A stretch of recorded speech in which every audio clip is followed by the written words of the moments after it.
me because I might have met you somewhere. Uh, in the beginning, let me say that I'm not so much technical expert on farmers producer organizations. But yes, based on limited experience, whatever I have, working with communities, especially in the cooperatives, because my first 10 years were in cooperatives. Therefore, the farmers producer companies, in fact, or if you use the broader term farmer producer organizations, include both companies as well as cooperatives. And even in farmer producer companies, the basic you would be knowing, and it's just a repetition that it's nothing but cooperatives in form of companies. So therefore, I thought, why not? When Srikanth requested me to talk to you, I said yes. It will be a good. For me also, it will be a learning thing. I'll also learn quite a number of things from you, because you are the people who are working at field level and you come across with real issues. And Srikanth shared me questions, so I was very happy that questions were also very, very relevant. It gives an impression that you are very seriously working with people, with farmers. So, but I thought that I'll not go on say issues of registrations and compliances and things like that, because they're too technical and too vast. We will not be able to do justice on that. There might be some questions, but I'm sure there are enough people, chartered accountants and other people, whom you can access, their services you can access. I would largely be, give you a sort of a perspective, broad perspective, what I feel, for this farmers producers company, how they can be relevant to farmers, especially to small and marginal farmers. So one thing is, I think all of you know that in India, almost 85% or slightly more than 85% people, farmers, are small and marginal farmers. And in times to come, the numbers will increase, percentage will increase, because when as population increases, when the division of family happens, so division of land also happens, and therefore more and more people would be turning into small and marginal farmers. Now, if we look at a very small farmer, say 2 bigha, 3 bigha, about an acre or 2 acre, or even up to 5 acre kind of land, there are different issues. Of course, there are some generic farming issues, but there are some special issues with these kind of farmers. For example, they will not have much of marketable surplus. For example, they would not be able to have machinery like tractors and combine harvesters or the other equipments. Then they have very limited access to working capital or the funds, finance. And therefore, many times what happens that they are not able to procure good quality inputs at right time, and they are not able to access markets or sell their produce at good prices. Therefore, there is a need that they should come together.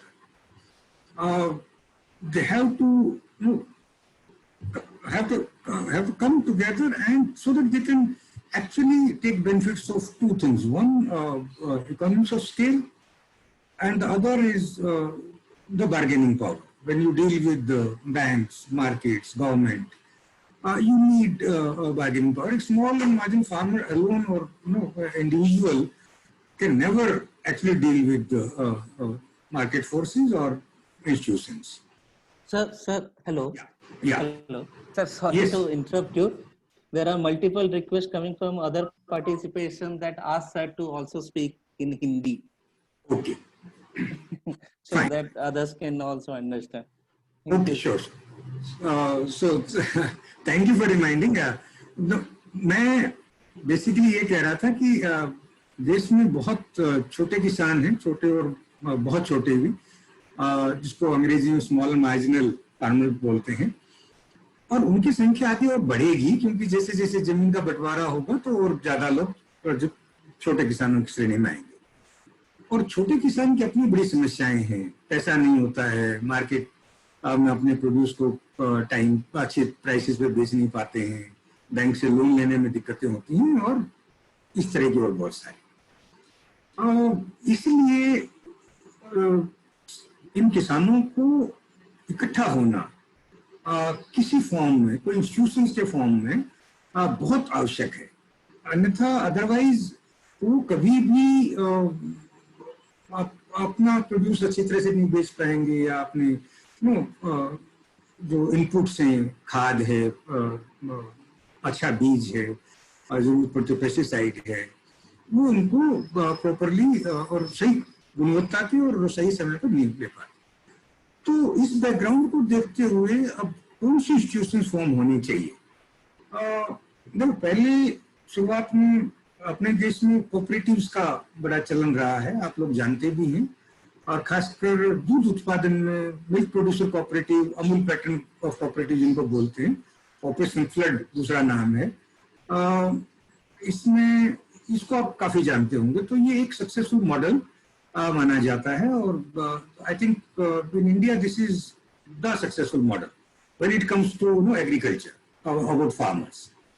और बहुत सारे उसके बाद के बहुत सारे initiatives मूलतः cooperatives और अमूल पैटर्न ऑफ कोऑपरेटिव से प्रभावित रहे हैं। कॉपी तो मैं नहीं कहूंगा, लेकिन इंस्पायर्ड रहे हैं उससे।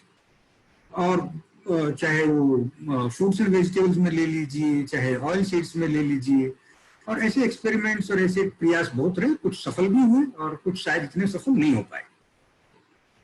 लेकिन एक सबसे बड़ी समस्या कोऑपरेटिव्स में ये देखने में आई कि खासकर कोऑपरेटिव जो सब्जेक्ट है वो स्टेट सब्जेक्ट है, और हर स्टेट्स में अपने अपने कोऑपरेटिव एक्ट हैं। फिलोसॉफिकली देखें तो कोऑपरेटिव मतलब लोगों के कोऑपरेटिव्स हैं, लेकिन प्रैक्टिकली अगर देखें तो बहुत सारे कोऑपरेटिव्स, खासकर जब स्मॉल एंड मार्जिनल फार्मर की बात आती है, तो सरकार से सहयोग भी लेते रहे हैं। और जब कभी किसी का सहयोग लेंगे तो उसका इंटरफेयर भी होगा, ये स्वाभाविक बात है, माने ना माने और हम कुछ भी कहें, लेकिन ये एक तरह का बेसिक नेचुरल लॉ है। अगर आप किसी से सहयोग लेंगे, स्पेशली आर्थिक लेंगे, तो वो रहेगा। तो कोऑपरेटिव्स में ये एक बड़ी रही कि स्टेट का इंटरवेंशन कोऑपरेटिव्स में काफी जगह पे दिखा। हालांकि मेरा व्यक्तिगत अनुभव, मैं 10 साल कोऑपरेटिव्स में काम किया, 87 से लेके और 95-96 तक, 8-9 साल के लीजिए, और मुझे कभी स्टेट इंटरवेंशन की दिक्कत नहीं दिखी। बट आई एम अवेयर कि बाकी जगह पे दिक्कत रही है। Point I am making is कि अगर सारी चीजें ठीक ठाक और आप लॉ और एक्ट एंड रूल्स के हिसाब से काम करें और स्टेट का फंड्स ना लें, तो आपके इंटरवेंशन के चांसेस कम रहेंगे। लेकिन अगर आप इवन विद गुड इंटेंशन, अगर आप प्रोसीजर्स को फॉलो नहीं करेंगे और स्टेट का फंडिंग लेंगे, तो फिर you should be ready for the state intervention. So ये इस वजह से करीब 20 साल पहले ये प्रयास रहा और ये सोचा जाने लगा कि क्या और कोई फॉर्म हो सकता है। तो कंपनीज का जो फ्रेमवर्क है, which is supposed to be sort of a formalized, well formalized format, तो उसको देखा गया। आई थिंक वाई के अलग साहब की कमेटी ने, उसको बहुत डिटेल में नहीं जाएंगे, वो necessary thing, you can find out all this information on net by just click of A button. But ये एक तरह का कोऑपरेटिव्स के अच्छे principles, good principles of cooperatives और कंपनीज का फ्रेमवर्क लेके इसको प्रोड्यूसर्स कंपनीज या फार्मर्स प्रोड्यूसर कंपनीज की एक तरह का अवधारणा को बल मिला और इसको प्रमोट किया गया। तो farmer producer organization is a generic term, any organization which is for farmers producers, but within that there are, as I said, कि they can be cooperatives or they can be companies. Cooperatives may be, you can have a normal cooperative and you have a self-reliant cooperative जहाँ पर है वो दूसरे cooperatives भी है. Largely हम farmer producer organizations के हिसाब से बात करेंगे, but थोड़ा companies के बारे में specifically और ये जो कोविड का जो दौर है इसमें इनका relevance और ये किस तरह से how they can really help farmers. So that is the main topic. Right, Shrikant? This is what you want to discuss? Shrikant? Okay. Yes, sir. Totally. ठीक है. No, in case you think that your objective is slightly different and I'm going here and there, you can easily ask me to. No. It is totally, sir. The process is in line, totally line. Okay. So, how you want to take up the next stage, sir? Will you continue with this, or shall we go one by one question and a detailed elaboration of that? Depending on the time, I think we can also do that, because whatever I have to say, I will just transfer that thing into that answer of those questions. Perfect. Yes. So you can, I think this is the background, and we can now come to specific topics. In a way, you have grouped the questions. So you can start with the one set of questions, and then I'll try to respond. Yes, sir. Yes, sir. So there are few questions, sir, that I want to start one by one. The first question that everyone is asking, सबको जो मैं भी हिंदी में ही बात कर लेता हूँ, क्योंकि everyone saying कि पहला क्वेश्चन यही पूछ रहे हैं कि अभी रिसेंटली सरकार ने 10,000 FPOs बनाने का एक आइडिया लाया है, उसके लिए डिपार्टमेंटल लेटर और पॉलिसी गाइडलाइन भी इशू किया है, जिसमें मेंशन किया गया है कि 1,000 से 2,000 फार्मर पर FPO रहेंगे. बट लोग ये पूछ रहे हैं कि अभी तक के एक्सपीरियंस से इतने कम फार्मर्स को लेके कोई भी FPO स्टैंड नहीं हो पा रहा है कि उनका एडमिनिस्ट्रेटिव कॉस्ट भी नहीं निकल पा रहा है. मेनली जैसे ऑडिट हो गया, स्टैट्यूटरी कंप्लायंस हो गया, उसको नहीं कंप्लीट कर पा रहे हैं.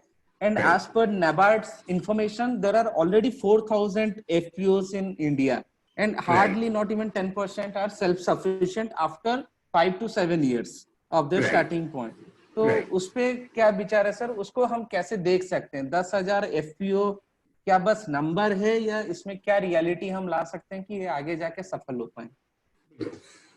No, I think it's a good question, and I will not say that there is a perfect answer for that, but yes, there are principles which basically we can use or to come to this number. What is the size of the farmer producer company or the organization? See, ये देखो depend करेगा, ये depend करता है business के ऊपर. आपका business किस चीज का है? अगर तो आप सिर्फ एक आइटम लेके चलते हैं, से इनपुट सप्लाई, और उसका टर्नओवर आपके और मेंबर्स का से I am just taking example 1 crore रुपए है, तो उसका एक लिमिटेशन ये भी 1 करोड़ का अगर आप बिजनेस करेंगे तो आप कितना भी मार्जिन रखेंगे, अल्टीमेटली फार्मर्स के बेनिफिट के लिए आप बहुत ज्यादा तो चार्ज कर नहीं सकते. तो उसमें मान लो आपको मिले 4-5 लाख रुपए, खर्चा आपका हो गया 10-12 लाख का, 15 लाख का मिनिमम, तो आपको वो उस बिजनेस पे 10,000 फार्मर पे नहीं चलेगा. तो you need to increase that. अब उसमें लिमिटेशन ये आती है कि अब राजस्थान में डिस्टेंसेस इतने ज्यादा हैं, आपका ट्रांसपोर्टेशन जाना आना, तो आपका एक एंगल वो भी बन जाता है कंपेयर टू से अगर आप बिहार में या यूपी में अगर कर रहे हैं तो आपको एक गांव में 2,000 फार्मर मिल जाएंगे. या आई मीन टू से I am just taking example, छोटा गांव तो नहीं होगा, लेकिन अगर बड़ा गांव है तो उससे ज्यादा भी होंगे. तो एक कम जियोग्राफी में तो उसमें आपको पोस्ट कम पड़ेगा. तो आई थिंक द साइज जो है वो डिपेंड होता है आपके टर्नओवर पे, फिजिकल डिस्टेंस पे. ये किसी पर्टिकुलर नंबर को रेस्ट्रिक्ट करना, ये you can give an idea कि एक रेंज. नेचुरली आप 1 लाख फार्मर का अगर करना चाहेंगे तो it will be too unmanageable. हालांकि कैपेसिटीज यू कैन इंक्रीज, उसमें कोई दिक्कत नहीं होती, लेकिन जिस तरह के लोगों के बात हम कर रहे हैं, small margin farmers, most of them would be uneducated, most of them would be socially marginalized, SC, ST, minority. तो उस सारे लिमिटेशंस के अंदर उसका मैनेजमेंट के इश्यूज फिर आने लग जाते हैं। जो मेरा अनुभव रहा है वो एग्रीकल्चर का अगर देखें या डेयरी का भी इवन देखें तो एनीवेयर बिटवीन 2000 से 3500-4000 के आसपास तक फार्मर, नॉट बियॉन्ड से 5000 बट नॉट लेस देन 2000। अब ये गाइडलाइंस में उन्होंने अच्छा रखा है तो आई एम श्योर कि उनके पास थोड़ा और ज्यादा एक्सपीरियंस होगा, नॉलेज होगी, ज्यादा लर्निड लोग होंगे, but my experience might be limited, but मुझे लग रहा है कि 2 से 5-10 करोड़ तक का टर्नओवर और 2000 से 5000 तक farmer would be, but caveat ये है कि it will depend on the business. अगर आपका हाई वैल्यू क्रॉप्स है, प्रोडक्शन बहुत ज्यादा है, तो हो सकता है कि आपका 1000 फार्मर में भी वायबल हो जाए, but generally speaking it would require around 2000 to 3500 kind of numbers. Yes sir. Does it answer the sir question? इसमें yes sir. Sir yes sir, इसमें एक चीज को मैं पैराफ्रेज भी करना चाहूंगा एक्सपीरियंस से, जैसे कि वेस्ट बंगाल में या फिर मध्य प्रदेश में, छत्तीसगढ़ में, जहां पर भी कैश क्रॉप है, या फिर इन महाराष्ट्र ऑल्सो कैश क्रॉप है, या वेजिटेबल्स वाले हैं, या गोटरी के लाइफ स्टॉक रिलेटेड है, वहां पर 1000 to 2000 फार्मर्स का नंबर अच्छा प्रॉफिट कमा लेता है, because that somehow earns quick money. But when we deal with maize या फिर पैडी, गेहूं, इनके साथ जब काम करने लगते हैं, then it requires high volume, क्योंकि वहां पर मार्जिन कॉस्ट, जो कॉस्ट परसेंटेज कम रहता है।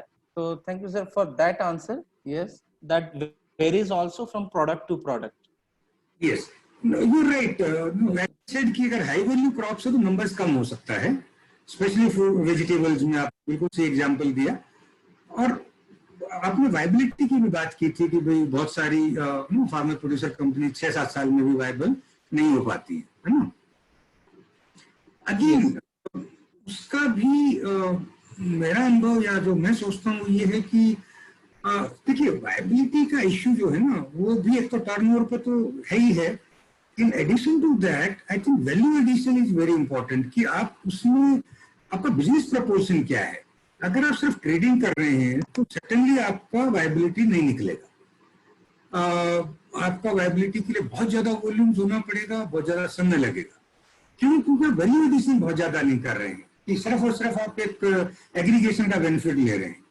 लेकिन अगर आप प्रोसेसिंग थोड़ा इवन इनिशियल लेवल प्रोसेसिंग करने लगे और अगर थोड़ा और ज्यादा आगे बढ़ के वैल्यू एडिशन करते हैं, और हम उस बात पे आएंगे जब टॉपिक कोविड से रिलेटेड होगा, I have some points on that, but at this stage I am saying कि आपका business proposition will also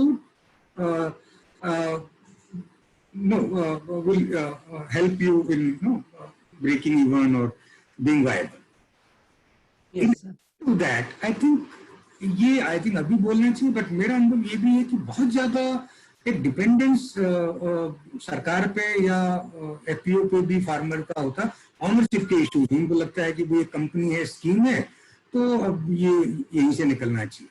I think farmers के अगर स्टेक होंगे ना तो वायबिलिटी इश्यू नहीं होगा। फार्मर्स के स्टेक ज्यादा होंगे तो sometimes in very as a thumb rule I am saying कि 50-50 स्टेक होना चाहिए। जब तक फार्मर्स का 50% स्टेक एफपीओ में नहीं होगा फाइनेंशियली, तब तक वो एफपीओ का फ्यूचर नहीं है। क्योंकि फार्मर्स को लगता है कि चलो स्कीम है और बहुत सारी स्कीम आती जाती रहती है, मेरा क्या बेनिफिट है सिर्फ वही देखने लगेगा। शॉर्ट टर्म में बात करेंगे तो फिर वो कभी वायबल नहीं हो सकता।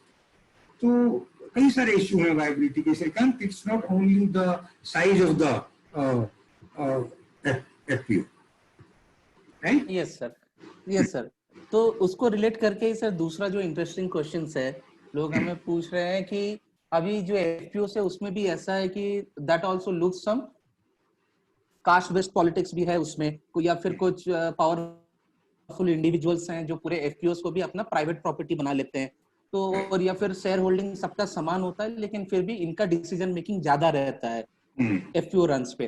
तो उसके लिए क्या पॉलिसीज हैं या फिर गवर्नेंस सिस्टम में क्या करना चाहिए ताकि FPO should be run by the marginalised most? This is not to exclude anyone, क्योंकि फार्मर सब उसमें प्रॉफिट होना चाहिए, बट जो सबसे नीचे स्तर में है उसको कैसे लीडरशिप पोजीशन पे लाया जाए? Okay, this is an interesting question, and I really love talking on this point.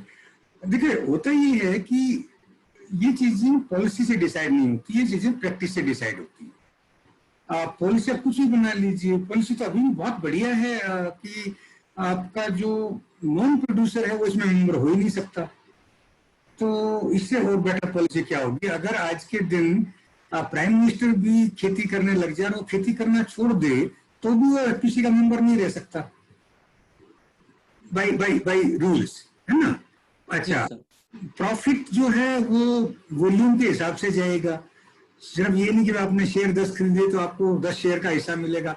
आपने कितना मटेरियल खरीदा, अगर इनपुट सप्लाई की बात है, और अगर आपने कितना माल बेचा एफपीसी के थ्रू, अगर आप मार्केटिंग की बात कर रहे हैं, तो उसके ऊपर आधारित है। It's based on purely on the business you do with your company. But even then जो आपने बताया वो हो रहा है, इलीट कैप्चर हो रहा है, कई बार जो उसका एग्जीक्यूटिव है वही चला जाता है, मतलब चला जाता है मतलब चला कहीं नहीं, कंपनी को चलाता है। आई मीन टू से कि वो उस पर हावी हो जाता है। तो ये चीजें प्रैक्टिस से ज्यादा एड्रेस की जा सकती हैं। और practice I mean one, most FPCs actually are lacking membership awareness, क्योंकि बनाते वक्त जल्दी होती है, टारगेट होते हैं, ये even target in the sense की मेंटल टारगेट होते हैं। एक एनजीओ भी बनाती है तो चलो यार 1 महीने में बनानी है, 2 महीने में बनानी है, तो वो स्टाफ को भी लगता है अगर यार 2 महीने हो गए और हर मंथली रिव्यू मीटिंग में मेरे को डांट पड़ती है, अब मुझे इसको बना ही देना चाहिए। सरकार में तो माशाल्लाह और भी ज्यादा टारगेट्स का प्रेशर रहता है।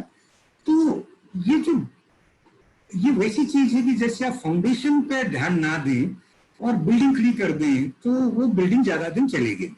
फाउंडेशन पे जितना ज्यादा करेंगे उतना बढ़िया है, क्योंकि ऊपर वाला स्ट्रक्चर तो आप कभी भी गिरा के दोबारा बना सकते हैं, लेकिन फाउंडेशन आप रिप्लेस नहीं कर सकते, आपको पूरी बिल्डिंग गिरानी पड़ेगी। तो एग्जैक्टली वही चीज इनमें है कि आप फार्मर्स को अगर अवेयर नहीं करेंगे, फार्मर्स को ड्राइविंग सीट पे नहीं रखेंगे, तो ये एफपीसी क्या कोई भी जो पीपल्स इंस्टीट्यूशन है वो आगे चल नहीं सकती। तो this is one, I think practice के अंदर ये होना चाहिए कि good efforts of time, energies should be spent on farmers to understand what is their awareness level, what is the gap, what are the issues they are facing, and then questions should be asked, which problems this FPC is going to address. वो farmers के साथ बात करनी पड़ेगी। अगर वो ये उनको जम जाएगी, हाँ ये हमारी ये समस्या का समाधान करने के लिए हम ये इंस्टीट्यूशन बना रहे हैं, तो वो इंस्टीट्यूशन फिर इलीट कैप्चर में नहीं जाएगी। दूसरा प्रैक्टिस ये है कि हम और आप जात बनाते हैं। अब मैं कभी एफपीसी का मेंबर नहीं रहा, अगर मैं जाके बनाऊंगा तो मैं किताब के नॉलेज से बनाऊंगा, जो मैंने पढ़ा है। हो सकता है कि 30-35 साल काम करने के बाद मेरी बोलने की क्षमता बढ़ गई हो और मैं उनको बातों में लेके कन्विंस कर पाऊं, बट वो तो सही नहीं है अप्रोच। सही अप्रोच ये होगी कि जो फार्मर्स एक किसी मेंबर रह चुके हैं, जिनको हम सीआरपी बोलते हैं, उनको यूज करना चाहिए, क्योंकि वो अपने अनुभव से सही जानकारी दे पाएंगे, उनकी बात को समझ पाएंगे, किसानों की बातों। तो दूसरा प्रैक्टिस में ये है। तीसरा, आई थिंक शुरुआत में हम लोग क्या करते हैं कि कुछ लोगों के रिलेटिव्स को बेटा बेटी पत्नी को एग्जीक्यूटिव के रोल में ले आते हैं, यानी उसको कोऑर्डिनेटर बना दिया, उसको स्टाफ में रख दिया। वो सब चीजें नहीं होनी चाहिए। मतलब जितना हो तो जितना हो सकता है कि इंडिपेंडेंट लोग नेचुरली गांव के होंगे, वहीं के बहुत बाहर से तो लाएंगे नहीं, लेकिन अगर वो ब्लॉक लेवल की है तो कोशिश ये करें कि कम से कम लीडर्स का रिलेटिव स्टाफ में नहीं होना चाहिए। ये स्ट्रिक्ट प्रिंसिपल यूज करना चाहिए। फोर्थ आई थिंक ये है कि ट्रांसपेरेंसी हर तरीके की मेंटेन की जा सकती है। सिंपल चीजें कि आपकी जो बोर्ड की रचना है, आपका जो टर्नओवर है, जो आपकी गतिविधियां हैं, अगर ऑफिस में बोर्ड पे रख दी जाए, सिंपल चीजें हैं। बहुत लोग कहते हैं अनपढ़ लोग हैं, समझ गए, फिर भी कोई बात नहीं, अगर उसमें 4 लोग भी पढ़े लिखे तो भी उसका बहुत अच्छा इम्पैक्ट आता है लोगों के कॉन्फिडेंस में और लीडरशिप को थोड़ा सा कंट्रोल करने। और भी मतलब इस तरह की चीजें, I am just giving few examples, but this is a very very important issue that few people capturing this kind of institutions for their own benefit. तो ये शुरुआत से ही इन पर ध्यान रखना चाहिए। ये Srikanth. Right, right sir, thank you sir. हमारा नेक्स्ट क्वेश्चन जो है उसमें पूछा जा रहा है कि बहुत सारे है जिसमें वेयर डज एनआरएलएम या फिर एसआरएलएम का रोल आप देख रहे हैं to strengthen this farmers producer organization? क्योंकि first of all they are saying कि बिकॉज आज यू मेंशन कि कम्युनिटी रिसोर्स पर्सन या जो गरीब है वही गरीब की पहचान करे, फार्मर को जोड़े, तो ये ऑलरेडी एक कोर है सेल्फ हेल्प ग्रुप का, एनआरएलएम का, एसआरएलएम का। तो उनकी एक ऑलरेडी गरीबों के पास एक रीच है और बहुत सारे मार्जिनलाइज्ड वुमेन उसमें जुड़ी हुई हैं। तो क्या हम एसआरएलएम्स को एक प्लेटफॉर्म या पार्टनरशिप पे लेके जाएं ताकि हम प्रॉपर एफपीओस इन ट्रू सेंस कि ये सच में मार्जिनलाइज्ड फार्मर्स को जोड़े अपने ऑर्गेनाइजेशन पे और उनको लीडरशिप दे? तो उसके ऊपर सवाल पूछ रहे हैं सर। बिल्कुल, उसमें तो कोई दो राय नहीं है, क्योंकि आपका जितना बड़ा प्रोग्राम ऑलरेडी चल रहा है, मोरलेस ऑब्जेक्टिव भी वही है कि गरीब की मदद करना। अब ये जरूर है कि आप एनआरएलएम में इवन नॉन फार्मर्स को भी एड्रेस करेंगे और यहाँ पर सिर्फ फार्मर्स की बात कर रहे हैं, that is the only difference. But वैसे भी आप बहुत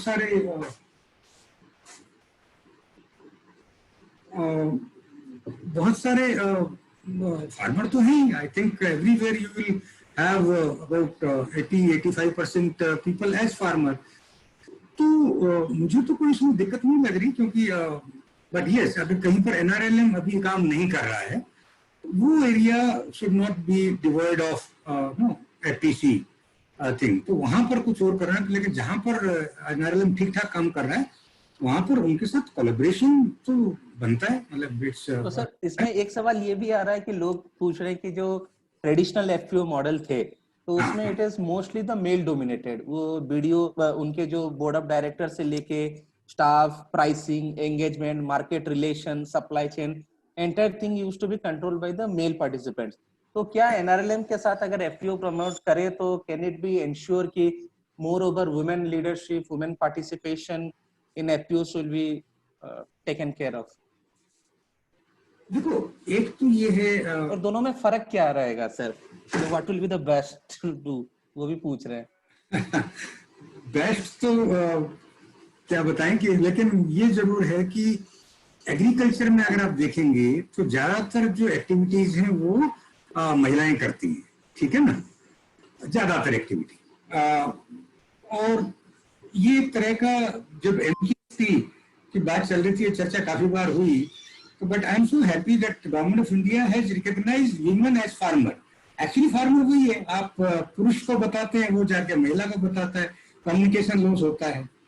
इन एनी केस डिसीजन जो भी है घर पे वो तो ज्वाइंटली लिए ही जाते हैं। तो मुझे ज्यादा कोई प्रॉब्लम नहीं लग रही कि अगर महिलाओं को ही इसमें आगे किया जाए, which would be in fact a good thing.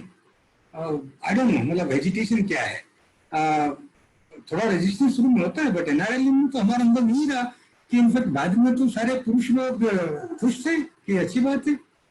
अब वो ठीक है, कोई बहुत ही जेंडर सेंसिटिव पर्सन ये भी कह सकता है साहब महिलाओं को आपने ज्यादा काम दे दिया, वो पहले इतनी काम में व्यस्त थी और ये भी काम, that is the only flip side of it. But otherwise there are very very positive things. तो पहली बार महिला जब लीडरशिप में रोल में आती है तो उसका कॉन्फिडेंस बहुत बढ़ता है। तो इसमें तो I would personally I would go for women farmers. Okay sir, thank you for that sir. अभी हरियाणा से एक पूछ रहे हैं, हमें क्वेश्चन है, for running the cold storage the electricity cost is very high, approximately 8 to 10 rupees per unit.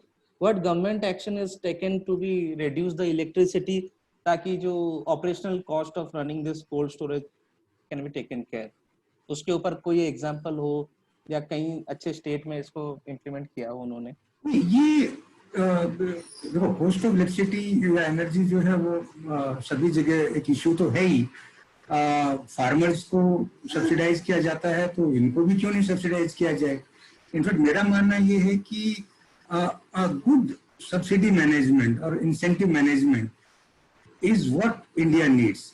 मतलब सरकार का रोल इंफ्रास्ट्रक्चर बिल्ड करना और इनिशियल स्टेज में इस तरह की चीजें जो ये हरियाणा से दोस्त उठा रहे हैं, आई थिंक ये बहुत रेलेवेंट क्वेश्चन है कि आप उन लोगों की बात कर रहे हैं जो बहुत मार्जिनलाइज हैं, और उनको अगर बिजनेस, उनके बिजनेस को वायबल बनाना है तो यही सब्सिडीज हैं इस तरह की, रादर देन नो आप इंडिविजुअल सब्सिडी दे दें तो उससे कोई फायदा ज्यादा नहीं होता क्योंकि वो कंज्यूम हो जाती है। बिजनेस में जिसको हम गैप फंडिंग बोलते हैं, या तो आप उस तरह से दे दीजिए, आप गैप फंडिंग कर दीजिए। ठीक है, इलेक्ट्रिसिटी बोर्ड 8 रुपए ले ले, लेकिन एफपीसी को आप सब्सिडाइज कर दीजिए कि आपका जो बिजली का बिल है 50% जब तक आप वायबल नहीं होते हैं सरकार देगी। What is big deal in that? उसमें तो कोई ना इलेक्ट्रिसिटी बोर्ड को प्रॉब्लम है, और बल्कि आप बहुत अच्छा एक एग्जाम्पल सेट कर रहे हैं। आई थिंक कुछ जगह पे ऐसा है, जैसे पंजाब में इलेक्ट्रिसिटी का सब्सिडी कुछ वैसा ही है। खासकर जब आप पानी निकालते हैं ना ट्यूबवेल से, तो वो इस तरह का है कि अगर आपने कम इलेक्ट्रिसिटी यूज की तो वो जो आपका सब्सिडी है you can transfer, you can actually in case that. Detail में भी नहीं बात करेंगे, but I think you get the point कि अगर एक फार्मर को 5000 यूनिट तक का अगर सब्सिडी है, अगर आपने 3000 यूनिट ही पानी निकाला तो 2000 आपका, आप उसको कैश ले लीजिए। तो नए नए तरीके सब्सिडी मैनेजमेंट के हैं, इंडिया में भी हैं और बाहर भी हैं, जिससे हमें we should learn from them, और जहां पर मिनिमम करप्शन को मिनिमाइज किया जा सके तो वो तरीके अपनाने चाहिए। और I personally feel that government should actually come as a sort of a provider of the capital investment and some sort of incentive, not so much grants की डोल्स नहीं होने चाहिए कि आप आइए और ये 2000 रुपये लीजिए। इसके बजाय लॉन्ग टर्म में बिजनेस के गैप को फुलफिल करिए। अगर वो एफपीसी 3 साल तक कैश फ्लो में नेगेटिव जा रही है तो आप वो सब्सिडी दे दीजिए, बस उसके बाद आपको कभी देने की जरूरत नहीं पड़ेगी। That's what I feel. Right sir, तो मैं इस पे भी एक एग्जांपल कोट करना चाहूंगा for specific to Andhra Pradesh and Telangana. वहां पर सेम टाइप के स्कीम्स है जहां पर दे सब्सिडाइज जो फार्मर को जो ट्यूबवेल के लिए हो या फिर pumping water to their agri farm, agriculture के लिए जो फार्म होता है उस टाइम पे दे प्रोवाइड, मेनली खरीफ के टाइम पे, गर्मी के दिनों में वो ये प्रमोट करते हैं subsidise. So thank for that. Next question sir हम लोग ये ले लेते हैं। प्रेजेंटली दे आर आस्किंग कि बहुत सारे जगह पे जैसे तमिलनाडु, कर्नाटका में एफपीओस जो हैं जो कोविड क्राइसिस पे बहुत अच्छा काम किए हैं, आगे बढ़े हैं।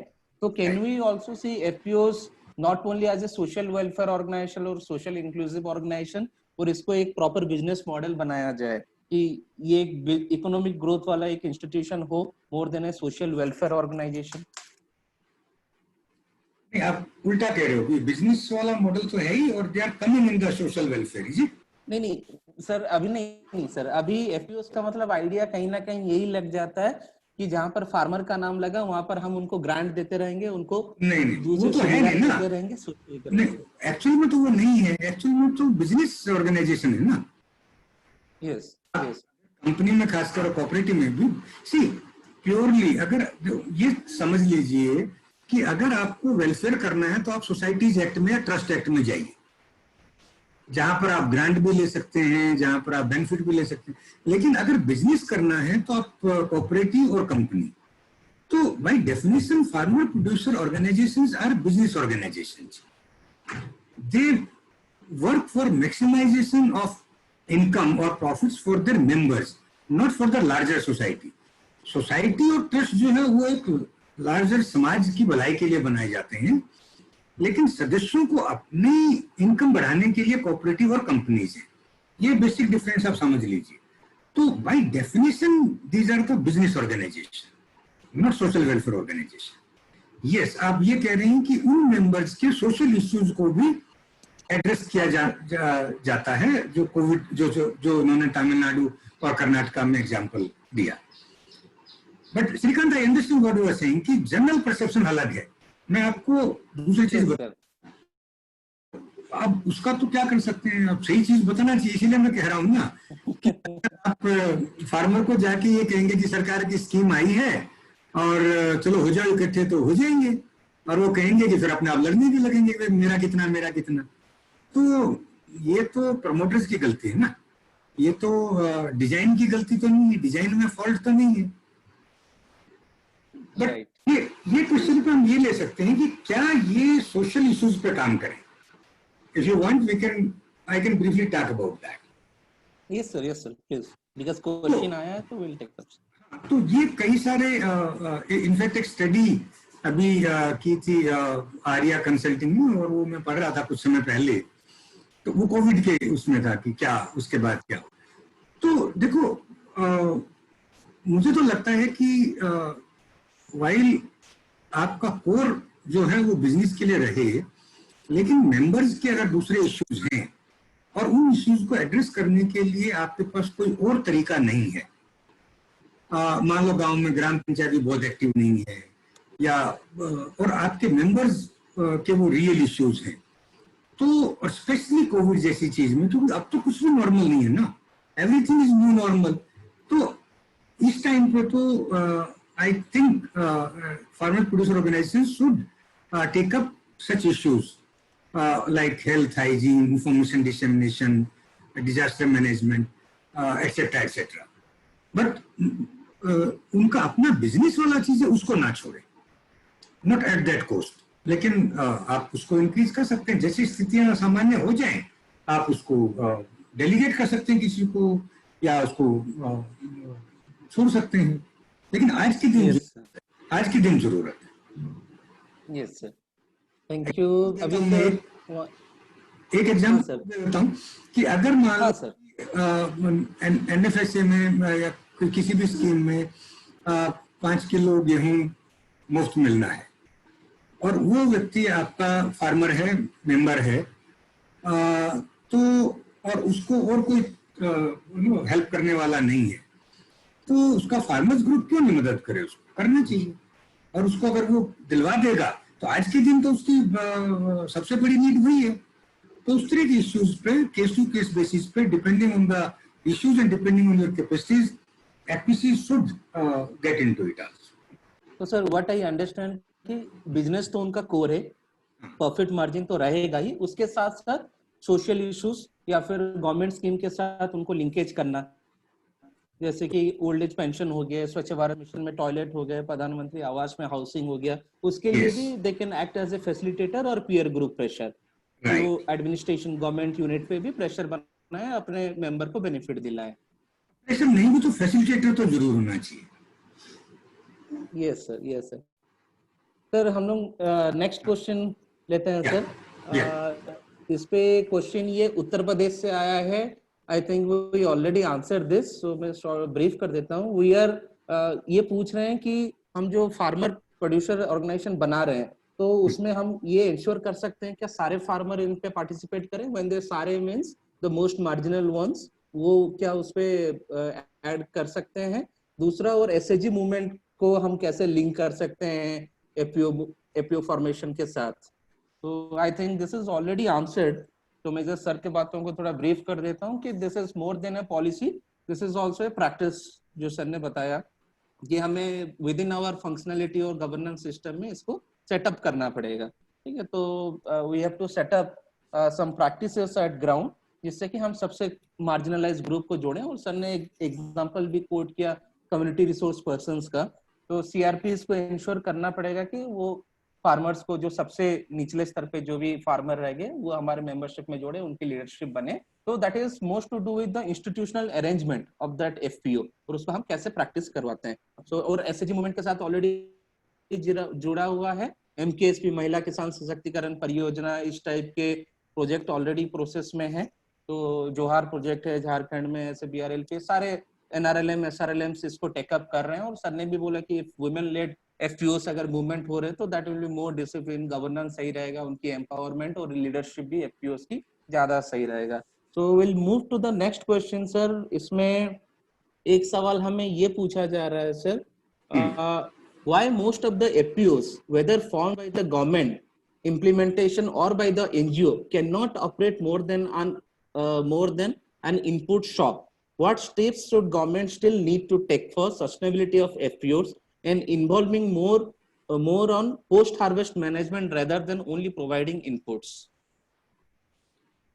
देखो, एक तो इसमें अब काफी सारे चेंजेस आई एम श्योर हो जाएंगे, क्योंकि आपने अभी रिसेंटली मई में आपने सुना होगा, देखा भी होगा कि APMC एक्ट में मॉडिफिकेशंस कर दिए. Now farmers can sell their produce directly, they can have contract farming system etcetera etcetera. तो अब ये इनपुट सप्लाई में या जैसे खासकर पेस्टिसाइड वगैरह में ये लाइसेंस की जरूरत रहती है.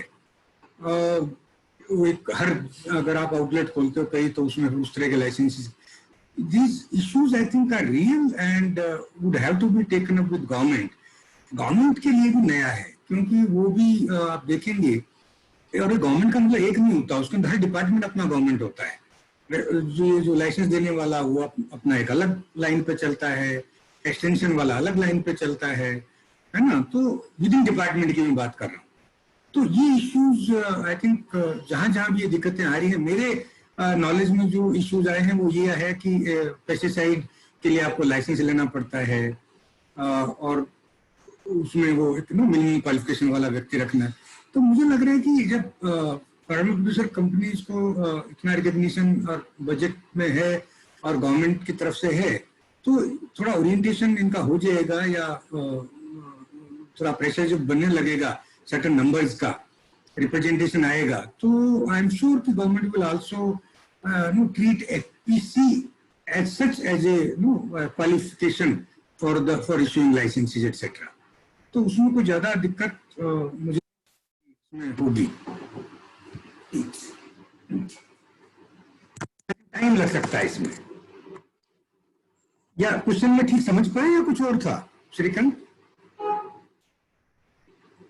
Yes sir, clear. इसमें और एक सवाल हमें सर जो पूछा जा रहा है, मेनली बिहार से पूछ रहे हैं. दे आर सेइंग कि how can district administration provide support for strengthening the market linkage in case of absence of Mandi act in the state? Okay, again this my personal views. मुझे लगता है कि सरकार से सहायता की अपेक्षा कम की जानी चाहिए, और अपेक्षा ये होनी चाहिए कि वो रोड़े ना अटकाएं, उस फ्रेमवर्क में देखें कि दिक्कतें ना पैदा करें. बाकी फार्मर्स की कैपेसिटीज बहुत है, वो कर सकते हैं. सरकार से क्या मदद चाहिए भाई? अगर आप मार्केट में अपना प्रोड्यूस ला रहे हैं तो कोविड का लेके और पुलिस वाला रोके ना. आप अगर कहीं डिस्प्ले करना चाहते हैं वो रोके ना. तो उस तरह की जो छोटी छोटी चीजें हैं वो जरूर, वो मैं कहता हूँ कि सरकार आपको किसी काम करने के लिए रेस्ट्रिक्ट ना करे, अड़चने ना पैदा करे, और बहुत ज्यादा सपोर्ट की भले ही आप अपेक्षा ना भी रखें. इसमें ये मैं जरूर कहूंगा कि जहां जहां प्रोड्यूसर कंपनीज हैं, they should proactively brief district administration. और कुछ नहीं तो आप एक न्यूज लेटर या अपने बारे में एक कि हम ये काम कर रहे हैं भेजिए. कलेक्टर को आप क्या मानते हो कि कलेक्टर को कितना टाइम मिलता है डेवलपमेंट के बारे में सोचने का? मेरे हिसाब से पूरे महीने में 1 घंटा भी नहीं मिलता है. मीटिंगें अटेंड करना, जानकारी भेजने, सारे सेक्रेटरी, सारे चीफ, जो भी मंत्री, फोन अटेंड करना, उनको FPC के बारे में guideline, I can sure you कि किसी कलेक्टर ने गाइडलाइन नहीं पढ़ी होंगी. जब उन्होंने समझ ही नहीं है तो आप उनसे किस सहयोग की अपेक्षा रखेंगे? थोड़ा सा आप ब्रीफ करें, उनको बताते रहेंगे साहब हमने ये करे, हमने ये किया. कुछ मांगे मत, सिर्फ उनको बता दें. मेरा अपना अनुभव ये है कि अगर 10-5 बार वो ना भी पढ़े तो भी कहेगा यार हर बार आता दिखा देखे तो सही क्या है. once the person is aware what is this farmer producer company, then I think the first step is taken. Then if the person is sensitive, then automatically they'll do. क्योंकि अभी कोविड की स्टडी के बाद किया तो of course 4 points FPOs mainly Maharashtra के होंगे, वो आउट ऑफ 67 सैंपल ने कहा कि कलेक्टर्स ने प्रोएक्टिवली उनको अप्रोच किया कि भाई आप सब्जियां सप्लाई कर सकते हो क्या, आप यहाँ पर ये काम कर सकते हो क्या. तो उस तरह के लोग हैं, लेकिन आप जो एफपीसी प्रमोटर्स हैं उनको भी थोड़ा अपने तरफ से करना चाहिए, एफर्ट करने चाहिए उनको ब्रीफ करने के. मेरे हिसाब से तो यही है, क्योंकि कलेक्टर कहने से ना तो कोई बैंक लोन देगा, हाँ कलेक्टर कहने से पुलिस वाला आपकी गाड़ी नहीं रोकेगा, ये काम हो सकता है. अगर आप कहीं जाके मार्केट यार्ड में या कहीं अपना सामान लेके जाते हैं या जहां सप्लाई करते हैं तो रूल्स रेगुलेशन अगर फॉलो कर रहे हैं तो फिर कलेक्टर आपका सहायता कर सकता है. अगर रूल्स रेगुलेशन फॉलो नहीं कर रहे हैं, मान लो आप गली सड़ी सब्जी ले रहे हैं, तो नेचुरली फिर कलेक्टर भी क्या करेगा, वो भी कहेगा भाई ये तो नहीं होने दूंगा, है ना. राइट सर, अभी और एक सवाल हमारे पास जो आया है, mainly this is from Gujarat. वो मुझे व्हाट्सएप पे पूछ रहे हैं कि अभी जो हुआ है, गवर्नमेंट ने अभी नया कॉन्ट्रैक्ट एक्ट लाया है कॉन्ट्रैक्ट फार्मिंग को लेके, तो उससे एफपीओ कैसे बेनिफिट कर सकता है, एफपीओ कैसे एक मतलब मिडिल पर्सन बन सकता है, मोर देन मिडिल पर्सन, एक फैसिलिटेटर बन सकता है और गारंटी एश्योर बन सकता है between the both the contractor and कॉन्ट्रैक्टिव farmer, और बड़े कॉर्पोरेट के अंदर कैसे बन सकता है, वो एक सवाल पूछा है उन्होंने. और दूसरा सवाल उन्होंने पूछा है कि एफपीओस कैसे सपोर्ट कर सकते हैं. अभी ये बोला जा रहा है कि न्यू एक्ट में कि बिना मंडी के भी, गवर्नमेंट मंडीज के बाद भी फार्मर डायरेक्टली बेच सकता है, प्राइवेट मंडी या ओपन स्पेस पे जाकर भी बेच सकता है. तो ये दोनों चीजों पे एफपीओस कैसे रोल इंश्योर करेगा कि छोटे फार्मर को कॉर्पोरेट से बचाए या फिर प्राइवेट प्लेयर से भी सीधा बचाए और उनके राइट्स को इंश्योर करे. आई थिंक ये फ्यूचर में ये बहुत इंपॉर्टेंट रोल होने वाला है. In my opinion this is the future role and major role for FPOs. क्योंकि देखिए जो कॉन्ट्रैक्ट फार्मिंग है, सर्टेनली अगर एक एक व्यक्ति को कोई कंपनी अप्रोच करती है तो उसके लिए भी बड़ा मुश्किल होता है, कॉस्ट बढ़ती है. एक एक एकड़ के लिए इतने सारे कॉन्ट्रैक्ट करना, एक एक एकड़ के लिए उनसे बात करना. फिर दूसरी तरफ फार्मर्स की कोई बार्गेनिंग पावर नहीं है, जो हम इनिशियली बात कर ही रहे थे कि अगर उसको कुछ कहना है तो उसकी इतनी हिम्मत भी नहीं होती बेचारे की. तो एक तरह का ये फैसिलिटेट करना, उससे फैसिलिटेट के साथ साथ बल्कि एक तरह का एग्रीगेशन करना कि व्हाई नॉट कि वो एफपीसी के साथ कॉन्ट्रैक्ट करे, एक ही कॉन्ट्रैक्ट में काम चल जाए और फर्दर वो अपने मेंबर्स में सारा क्वालिटी पैरामीटर चेक करे. ये भी नया तरीका निकल सकता है. उसके तो और लीगली कह रहा हूँ, कोई ऐसा शॉर्टकट की बात नहीं कर रहा, वो सब तरीके निकल सकते हैं. अगर डायरेक्टली फार्मर के साथ भी मान लो तरीका नहीं निकलता तो भी फार्मर प्रोड्यूसर कंपनी बिल्कुल वो मीडिएट करे और फैसिलिटेट करे. दूसरी तरफ जो बिकॉज ऑफ कोविड जो सप्लाई चेन्स डिस्टर्ब हुई है, आप उसमें देखिए कि जितने भी बल्क प्रोक्योरर हैं जो कॉर्पोरेट्स हैं, ऑयल निकालने वाले जिनको ऑयल सीड चाहिए, या किसी को आटा बनाने वाले हैं तो उनको गेहूं या मक्की या जो भी चाहिए, वो पहले भी चाहते थे, लेकिन बिकॉज ऑफ एपीएमसी रिस्ट्रिक्शन वो फार्मर वहां उनके साथ डायरेक्टली डील नहीं कर पाता था. दूसरा सबसे बड़ा कारण ये था कि जो बड़े कॉर्पोरेट हैं उनको सर्टेन क्वांटिटी चाहिए और एक तरह की यूनिफॉर्म क्वालिटी चाहिए और टाइम पे चाहिए. मतलब ये नहीं कि सब आज अगर उसको 1 ट्रक चाहिए या 50 ट्रक चाहिए तो उसका आगे पूरा कमिटमेंट है ना, अपने डीलर्स को आटा सप्लाई करना है. तो इसलिए अगर वो नहीं होगा तो उसका सारा डिसरप्ट हो जाएगा और वो उसका स्टेक्स ज्यादा है तो उसका पूरा ब्रांड खत्म हो जाएगा. क्योंकि कंज्यूमर को अगर उसको आशीर्वाद चाहिए और आशीर्वाद नहीं मिला तो स्विच ओवर हो जाएगा. तो वो लोग रिस्क नहीं ले पाते थे. अब इस सिचुएशन में they are also looking for some sort of a assured supplies. क्योंकि मंडियों में भी डिसरप्ट हो गया, बीच में ट्रांसपोर्ट नहीं हुआ तो लोग सप्लाई नहीं कर पाए. तो अगर उनको डायरेक्टली फार्मर से मिले और उसका एक वैल्यू तो है ही उनका, वो अपने उस पर लिखेंगे हमारा तो सीधा किसान से परचेज करने हैं. तो ये दोनों जो क्वेश्चन है बहुत रेलेवेंट हैं और दोनों में एफपीसी का बहुत इंपॉर्टेंट रोल है कि इनको इनफैक्ट एक्सपोर्ट जो लोग करते हैं उनको भी and FPC should get in touch with these bulk procurer and they should ensure quality, uniform quality, they should ensure timeliness कि हाँ उस टाइम पे अपना कमिटमेंट पूरा करें and quantity. अगर ये कर लें तो this is best time I think. जो कहते हैं ना कि वो प्राइम मिनिस्टर जो कह रहे थे कि इसको हम अपॉर्चुनिटी की तरह से कन्वर्ट कर सकते हैं, तो ये वो वाली चीज है कि इसको हम अपॉर्चुनिटी की तरह भी देख सकते हैं. Shrikant. Yes sir, thank you. हमारा नेक्स्ट क्वेश्चन जो सर है, हम लोग कुछ क्वेश्चन को क्लब करके पूछ रहा हूँ क्योंकि और सब सारे पार्टिसिपेंट से रिक्वेस्ट करूंगा कि वो मेरे व्हाट्सएप पे नहीं इस चैट पे टेक्स्ट करें क्योंकि मैं व्हाट्सएप चेक करने में बहुत सारे नंबर्स मिस हो रहे हैं. We are getting pile of question.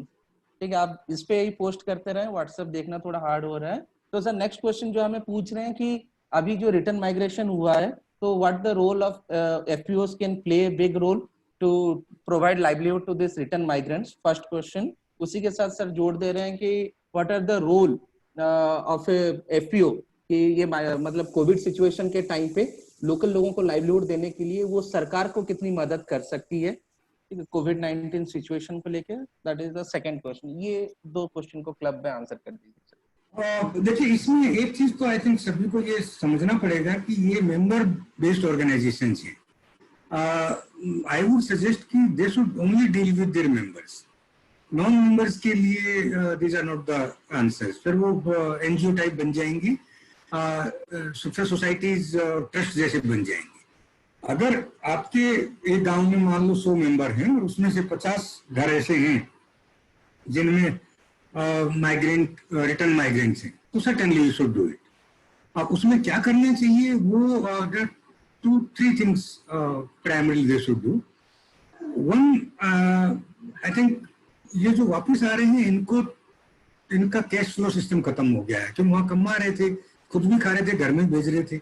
अब इनकम है नहीं, उल्टा घर पे खा रहे हैं तो इतना बर्डन बढ़ गया है. तो उनको काम चाहिए. इमीडिएट काम आपके पास तो है नहीं क्योंकि बिजनेस ऐसा तो है नहीं कि आपने तुरंत कोई फैक्ट्री शुरू करनी है. एग्रीकल्चर के अंदर मार्जिनल फार्मर्स अपना खुद का ही मजदूर है तो उसमें एडिशनल अगर मजदूर आ जाए तो उसको कहाँ लगाएगा काम. तो क्या कर सकते हैं कि एक तो जो नरेगा का काम है, कल आई थिंक किशन ने काफी बताया होगा, पीसी किशन ने, बट उनको अगर किसी के जॉब कार्ड नहीं बने हैं तो उसको मीडिएट करके तुरंत जॉब कार्ड बन जाना चाहिए और ग्राम पंचायत को बनाना है वो तुरंत बन जाता है, उसमें कोई भी समस्या नहीं है. नरेगा का काम नहीं चल रहा है तो नरेगा काम शुरू करवाना चाहिए और इन लोगों को तुरंत प्रभाव से उस पर काम दिलवाना चाहिए. तो ये बहुत शॉर्ट टर्म है, मतलब ये मत समझो कि ये मेन काम है. मैं कह रहा हूँ कि ये अगले 1 महीना 1.5 महीने के लिए उनको एक तरह का ब्रिजिंग स्पेस दे देगा, थोड़ा सा कुछ इनकम आएंगे उनकी. दूसरा जो काम है, बहुत सारे एंटाइटलमेंट्स हैं लोगों के, जैसे आपका प्राइम मिनिस्टर विकास योजना समथिंग या वट एवर, जो कुछ कैश बेनिफिट जो अकाउंट में जाते हैं वो बहुत लोगों को नहीं पहुंच रहे हैं. ये सर प्रधानमंत्री किसान. हाँ, बिकॉज ऑफ स्मॉल इश्यूज कि आपका आधार लिंक नहीं है, आपका अकाउंट लिंक नहीं है, आपने बहुत दिन से ट्रांजैक्शन नहीं किया तो बैंक ने वो अकाउंट इनएक्टिव दिखा दिया है, नाम में मिसमैच है, स्पेलिंग मिसमैच है, एटसेट्रा एटसेट्रा. तो ये चीजें सिंपल हैं लेकिन बहुत इंपॉर्टेंट है कि वो जब तक नहीं होगा पैसा नहीं आएगा.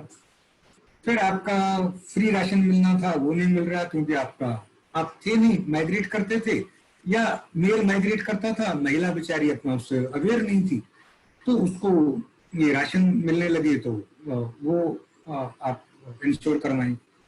और आजकल तो बहुत फ्लेक्सिबल भी है, अगर आपका राशन कार्ड नहीं बना तो टेम्परेरी राशन कार्ड पे भी सरकारें दे रही हैं. तो वो फिर दूसरे एंटाइटलमेंट्स हैं, किसी का पेंशन है, तो उन चीजों पे काम करना चाहिए. तीसरा आई थिंक थोड़ा सा लॉन्ग टर्म है और थोड़ा डिफिकल्ट है कि कोशिश ये करें, नरेगा का में प्रोविजन है प्राइवेट एसेट्स क्रिएट करने का. मुझे लग रहा है कि कोविड का इम्पैक्ट इतना जल्दी जाने वाला नहीं. ये लंबा चलेगा और इम्यूनिटी डेवलप होगी तो उसमें थोड़ा समय लगेगा। तो जो लोग वापिस आए हैं उनको उनके जो भी लैंड होल्डिंग है उसको इम्प्रूव करने के लिए NREGA can be used. There is a provision, there is a वो और नेशनल है, वो एक्ट है। ओनली थिंग इज कि बहुत जगह पे उसका अवेयरनेस नहीं है, या बहुत जगह पे ग्राम पंचायत में या गवर्नमेंट ऑफिशियल्स उसको उतना ज्यादा तवज्जो नहीं देते हैं। तो वो एक काम थोड़ा इसलिए थोड़ा डिफिकल्ट है, लेकिन वो किया जा सकता है। Fourth I think would be कि कहीं लोकल अगर थोड़ा स्किल इंप्रूव करके या इनकी एग्जिस्टिंग स्किल को मैप करके और उस पर देख लें, नहीं तो कम से कम एग्रीकल्चर रिलेटेड कुछ स्किल्स इंप्रूव करें, जैसे नर्सरी रेजिंग है, वैल्यू एडिशन का, जैसे फूड प्रोसेसिंग वगैरह है, जे would be a growing sector now in my opinion. तो उस तरह के लिए तैयारियां कुछ करें। तो ये चीजें रिटर्न माइग्रेंट्स के साथ की जा सकती हैं। Okay sir. सर ये हमें बलोत्रा राजस्थान से एक एफपीओ से डायरेक्ट क्वेश्चन आया है। वो पूछ रहे हैं कि खाद बीज दवाइयां ये सब कंपनी वाली कंपनी एफपीओ को सीधा सामान नहीं दे रही हैं। ये कंपनी अपने पुराने डीलर के साथ सामान एफपीओ को देती हैं। इससे सारा कमीशन डीलर के पास चले जाता है, एफपीओ को कुछ नहीं मिलता। एफपीओ पर दबाव रहता है कि बाजार से कम मूल्य में सामान वो अपने लोग मेंबर्स को दें।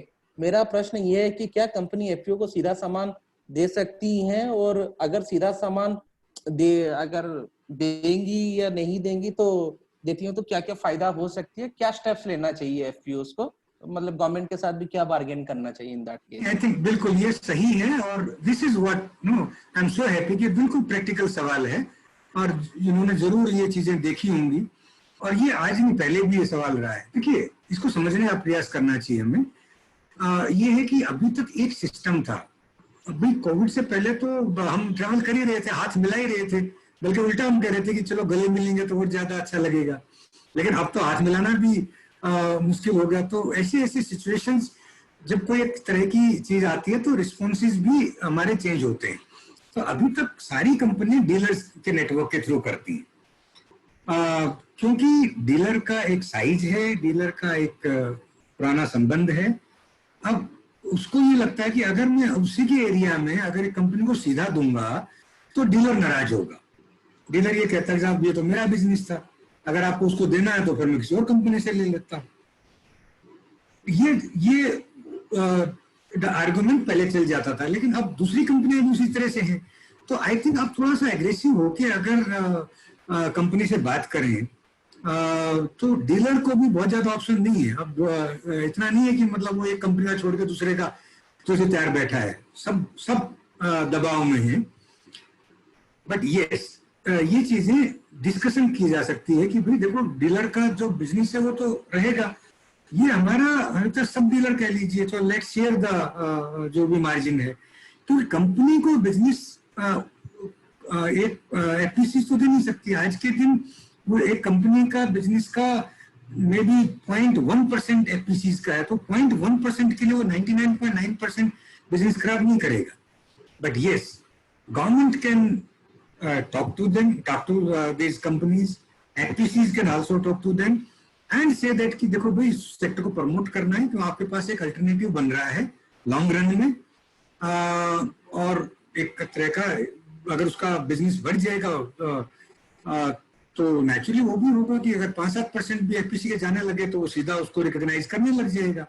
आज के दिन मुश्किल है। आज के दिन तो मैं समझता हूँ कि डीलर का अगर 15-16% है तो उसको 8% में किया जा सकता है कि भाई देखो, हमें सीधा फार्मर को देंगे और आपका एक बल्क मिल रहा है। अगर कंपनी के साथ भी बात करें, ट्राईपार्टीट हो सकता है, कुछ पोर्शन डीलर को चला जाए और आप सीधा ले लें।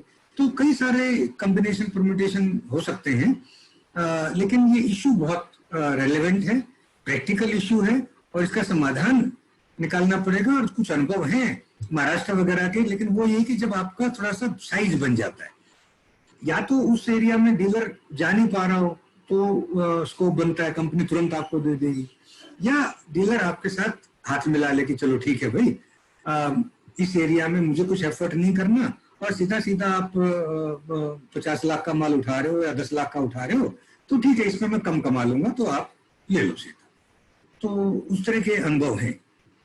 या कंपनी एक कोई बहुत ही सेंसिटिव कंपनी है, हालांकि रिस्क नहीं लेगी। देखो, कोई कंपनी अपना बिजनेस एडवर्सली इफेक्ट नहीं होने देगी, ये मान के चलिए कि सोचे कि चलो फार्मर के सीधा लेके, क्योंकि उसको देखना पड़ेगा कि आगे मेरा 90% तो माल डीलर ही पुश करता है ना।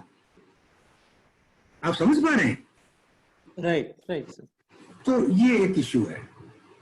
Right sir. और एक सवाल ये आ रहा है, मतलब उसी को लिंक है तो मैं अभी पूछ ले रहा हूँ। तो लोग बोल रहे हैं कि सर मिडिल मैन जो है वो मतलब उसके पेरेंट्स वो बहुत सालों से वहां पर अटका हुआ है, तो उसकी जितनी मार्केट रिलायबिलिटी है, ट्रस्ट फैक्टर है, रिलेशन है, नेटवर्क है, उतना एफपीओस नहीं ला पाएंगे। That is the question.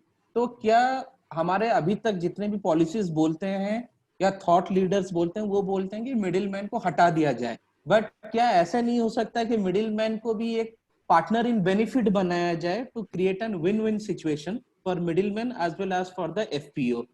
मुझे लगता है कि ये ज्यादा फिलोसॉफिकल क्वेश्चन है, और ट्रेडिशनली जरूर हम उस तरह सोचते हैं, बट आई वुड से कि we should always think of out of box solutions. आप मिडिलमैन को भूल जाइए ना, आपको क्या करना है, सीधा कंपनी में क्या करना है उसी पे जाइए। भाई 10 साल पहले या 20 साल पहले हमने कहाँ देखा था कि लैंडलाइन खत्म हो जाएंगे? कहाँ हमें मालूम था कि हम टेलीफोन पे सब कुछ चीजें देख सकते हैं? और जिस तरह से मीटिंग आज हम कर रहे हैं, आप ईमानदारी से बताइए, 10 साल पहले किसी ने सोचा था ऐसा कि हम 100 लोगों को साथ बैठ के बात कर लेंगे, उनके आंसर भी दे पाएंगे? अगर चाहे हमारा नेटवर्क ठीक हो तो हम एक दूसरे की शक्ल भी देख सकते हैं, आप मेरी देख पा रहे हो, मैं आपकी भी देख सकता हूँ। तो ये चीजें बहुत सारी चेंज होंगी यार, कोविड की वजह से भी और टेक्नोलॉजी इंप्रूवमेंट की वजह से। ये देखना कि उसका ट्रेडिशन है वो चलता रहने दीजिए। मैं कह रहा हूँ कि आप सीधा सीधा देखिए कि आपको फार्मर के सीधा पहुंचाना है, तो बहुत सारी कंपनी कल को हो सकती है कि वो तैयार हो जाए कि ठीक है, आप मेरे को ऑर्डर दीजिए, मैं आपको सीधा दूंगा, वहां पर बेचूंगा, और मुझे डीलर को पता भी नहीं चलेगा, और चलता भी रहे तो क्या फर्क पड़ता है। तो there will no different solutions. हो सकता है कि यू नॉट बिलीव, मैं तो यहाँ तक जानता हूँ कि समझता हूँ कि हो सकता है कि पूरा इंडस्ट्री इतना शिफ्ट हो जाए कि भैया ये लो पाउडर और ये लो कॉम्बिनेशन ऑफ फार्मूला, आपको 200 लीटर चाहिए तो 200 लीटर आप फॉर्मुलेट वहां कर लो। It's such a simple. I have worked in pesticide company also for 2 years. हालांकि मैं नीम बायोसाइड बनाता था। बाहर से हमें लगता है कुछ नहीं होता, हम एक्चुअली खेत में बना सकते हैं। जो फॉर्मुलेशन यूनिट है ना, वो तो कुछ भी नहीं है, आपका एक एक्टिव इंग्रेडिएंट चाहिए, आपको बेस मटेरियल चाहिए, उसको मिलाना है। तो ये जो पेस्टिसाइड्स वगैरह हैं, ये तो आप मुझे ऐसा लग रहा है कि कुछ समय के बाद खेतों पे बनेंगे, या कम से कम ब्लॉक लेवल पे बनेंगे। क्या फर्क पड़ता है उसमें? 2 लाख या 3 लाख का एक इंस्ट्रूमेंट आता है। तो उस तरह के भी सोल्यूशन सोचिए। और ये भी मैं आपको बता दूं कि पेस्टिसाइड में जो लोग काम कर रहे हैं आप में से, लेकिन अगर एमआरपी 300 रुपए है तो एक्चुअली उसकी प्राइस 60 रुपए से ऊपर नहीं है। किसी भी बेस्ट से बेस्ट और रिनाउंड कंपनी का आप देख लीजिए। आई एम सेइंग थंब रूल एक आदमी इधर उधर हो सकता है, बट जो मेरा प्रैक्टिकल अनुभव है वो है कम से कम भी 3 से 4 गुना एमआरपी ज्यादा होता है। और वो सब डीलर की कमाई वही होता है, किस चीज को पुश करे। अगर उसने 2 डब्बे पुश कर दिए तो बन गया उसका 300 रुपए उसी दिन। तो इन चीजों से थोड़ा सा आई थिंक मुझे लगता है कि हटके देखना, सोचना पड़ेगा। Right sir.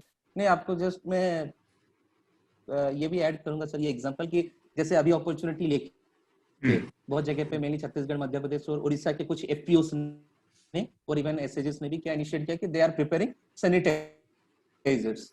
वो बल्क में सैनिटाइजर बना रहे हैं, अपने मेंबर्स को अपने लोकल एरिया पे सप्लाई कर रहे हैं। So they are also tapping the pandemic as an opportunity. तो उसी हिसाब से हम ले सकते हैं। सर नेक्स्ट क्वेश्चन जो है आंध्र प्रदेश से, हम सर साउथ इंडिया के कुछ क्वेश्चन ले लेते हैं, वहां से भी बहुत आए हैं, वहां से कुछ लेते हैं। आंध्र प्रदेश से पूछा जा रहा है कि natural farming mission is in rolling, government has declare for special budget for this, तो what are the opportunities for FPOs to gain from this new government mission? That is one question. Odisha से question आ रहा है sir कि national millet mission हो गया, state millet mission हो गया, तो इसमें भी बहुत सारे मिलेट मिशन जा रहा है which is morally produced in tribal districts, tribal regions of India and Orissa mainly. तो इनको एफपीओ कैसे बेनिफिट हो सकते हैं, क्योंकि अभी तक मतलब मिलेट्स को उतना हाईलाइट नहीं हुआ है एज पर द पार्टिसिपेंट्स के व्यू से, मिलेट्स और नेचुरल फार्मिंग उतना हाईलाइट नहीं हुआ है। तो क्या गवर्नमेंट के सपोर्ट से एफपीओ इसको दूर लोगों तक पहुंचाएंगे और बेनिफिट कर पाएंगे एंड फार्मर को?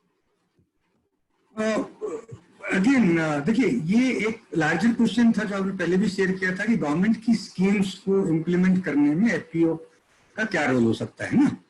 तो चाहे वो मिलेट मिशन का हो, चाहे वो नेचुरल फार्मिंग वाली आप बात कर रहे हैं, उसमें देखो आई थिंक उसको उस तरह से समझें कि बहुत सारी गवर्नमेंट स्कीम्स इस तरह के फार्मर तक पहुंच नहीं पाती हैं, एंड देयरफॉर बहुत रेलेवेंट रोल एफपीसीज का, एफपीओज का बनता है। और गवर्नमेंट के साथ को भी ये समझना चाहिए और समझाना चाहिए हमें कि इन लोगों तक अगर पहुंचना है तो आपको एक तरह का स्पेशल पर्पस व्हीकल चाहिए, क्योंकि आप आधा बीघा, 2 बीघा, 1.5 बीघा वाले किसान तक नहीं पहुंच पाते। गवर्नमेंट के पास उतना इंफ्रास्ट्रक्चर ही नहीं है, उतने लोग ही नहीं है, फिर और बहुत सारे बैरियर हैं। आई थिंक ये एक तरह का स्पेशल पर्पस व्हीकल बन जाती है कि भाई गवर्नमेंट की स्कीम्स को, स्पेशली जो इन लोगों के लिए डिजाइंड है, स्मॉल फार्मर्स के लिए, चाहे वो मिलेट ले लीजिए, चाहे ये नेचुरल फार्मिंग वाला ले लीजिए, तो उसको पहुंचाने के लिए एफपीसीज काम कर सकती है। अपने मेंबर्स का प्रोफाइल और बात करें सरकार के साथ, और उसका एक तरह का पीआईई जिसको बोलते हैं, प्रोजेक्ट इंप्लीमेंटिंग एजेंसीज के रूप में वो काम करें। बट ध्यान में रखना पड़ेगा सिर्फ वो अपना मेन मिशन को ना भूले। सरकार की स्कीम इंप्लीमेंटिंग एजेंसी ही बनकर रह जाएंगे तो it will be sort of an drift in the mission. The objective is to enhance individual income, अपने मेंबर्स की आमदनी बढ़ानी है। वो सरकार की स्कीम एक फैक्टर हो सकता है इम्प्लीमेंटेशन, और उससे बढ़े जरूर, लेकिन जो मेन काम था कि उसको, उसका मार्केट प्रोड्यूस सही पे, उसको इनपुट सही कॉस्ट पे मिले, टाइम पे मिले, उसकी प्रैक्टिसेस सही हो, उसको डाइवर्ट नहीं करने देना है। माई रिजर्वेशन और एप्रीहेंशन इज ओनली दैट कि if they turn another NGO, then the purpose would be defeated. It has to be a company, it has to be an organization of individual members, controlled by them, managed by them, and not the institution for the larger public or for implementation of government scheme. So I think, are you able to understand कि ये एक आपकी strategy का हिस्सा हो सकता है कि हाँ, मुझे करना ये है, करना तो फार्मर्स की इनकम बढ़ानी है, फार्मर उस करने के लिए मैं इंप्लीमेंट करना हूं ना कि गवर्नमेंट की स्कीम इंप्लीमेंट करने के लिए मैं। ये डिफरेंस है, final difference, but I think it's a very important. Right, thank you sir. Next question जो सर, हम थोड़ा मीटिंग एक्सटेंड कर रहे हैं क्योंकि हमारे पास और भी क्वेश्चंस हैं, आई am taking it up the other questions also. तो उसमें नेक्स्ट और एक 10-15 मिनट सर, क्योंकि 2-3 सवाल तो बहुत है, उसके बाद सर मैं भी थक जाऊंगा बोलते बोलते, मुझे चाहिए। नहीं सर, 2-3 क्वेश्चन ले लेते हैं सर। हाँ, बोलिए। बार उस पे पूछ रहे हैं सर। एक क्वेश्चन आ रहा है कि what feasibilities exist for forming federations और confederation of FPOs for symbiotic benefit based on respective areas of strength of different FPOs. तो मैं हिंदी में इसको ट्रांसलेट कर देता हूँ सबके लिए कि ये पूछ रहे हैं, देश में इतने सारे एफपीओस हैं, तो ऐसा कोई संभावनाएं हैं ताकि जिसका हम एक फेडरेशन बना पाए, सारे एफपीओस को लेके एक फॉर्मल और इनफॉर्मल ऑर्गेनाइजेशन टाइप से प्लेटफॉर्म बनाएं, ताकि सारे एफपीओस उस प्लेटफॉर्म पे अपने स्ट्रेंथ को एग्जिबिट कर पाएं और एक दूसरे से सीखें और अपना एक इंस्टीट्यूशनल नेटवर्क को प्रमोट कर पाएं। आई थिंक देखिए, इसका भी आंसर ये है कि rule should define the organization. अगर again if you look at Anand pattern of cooperative, तो उसमें 3 tier सिस्टम है। जैसे मिल्क प्रोड्यूसर्स का एक ऑर्गेनाइजेशन, इसका काम मिल्क को इकट्ठा करना है। फिर मिल्क यूनियंस हैं जो प्लांट मैनेज करती हैं, उसका काम प्रोसेसिंग है, पाउडर बनाना और मिल्क को पैक करना, फ्रेश मिल्क बेचना।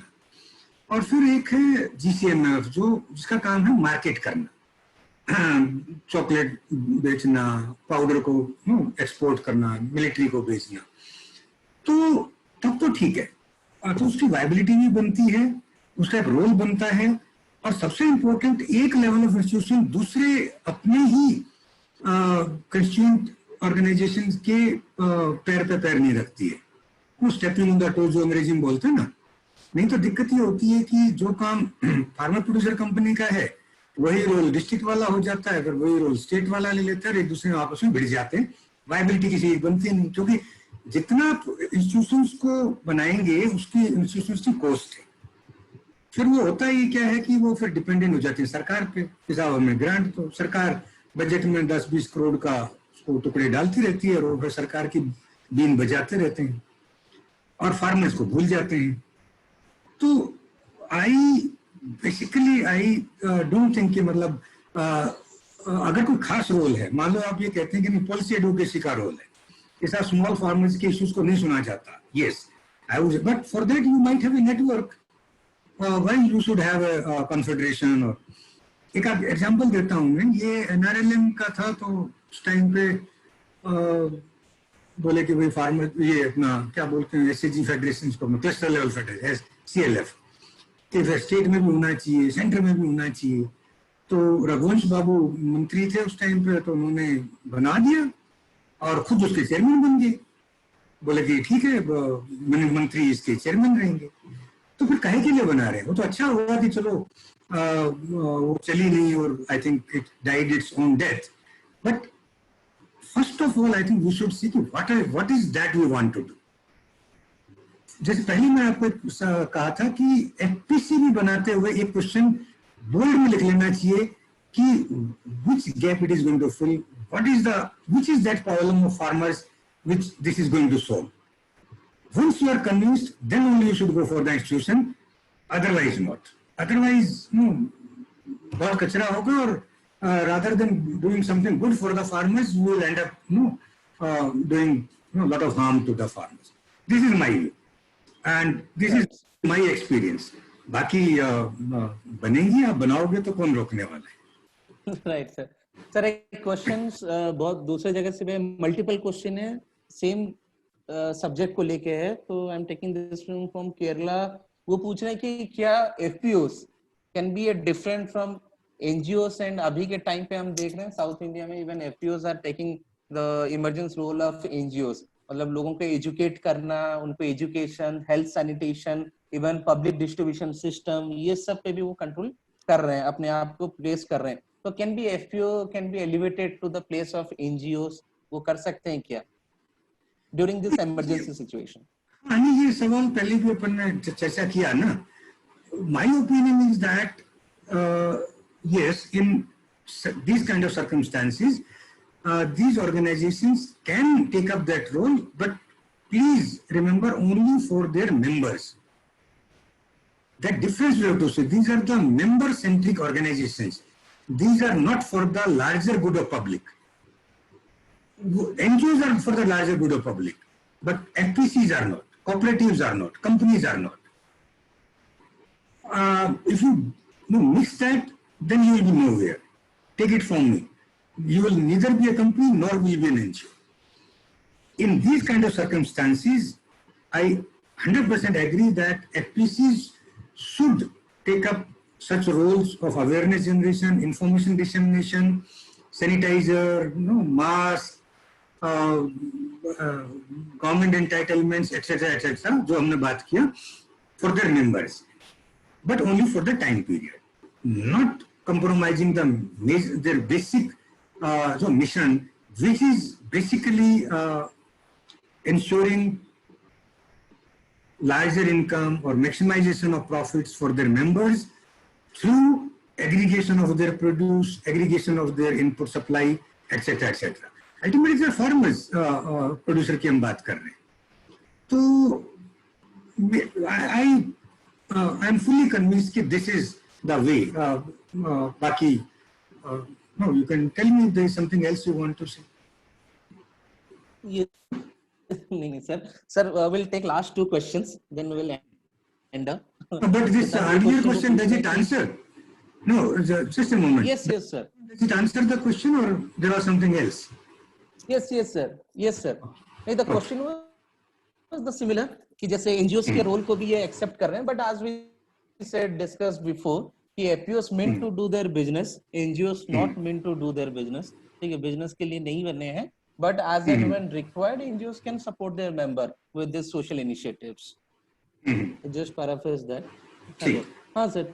So last two questions that we are taking up during this COVID situation, when the transportation and other sectors are down and the harvest, the produce is very high, and this year also we are receiving good monsoon. So we are expecting high volume of produce this time also. So what the role of APOs can play to collect, storage and ensure supply chain for this produce when there is a uncertainty of lockdown and COVID situation? Right.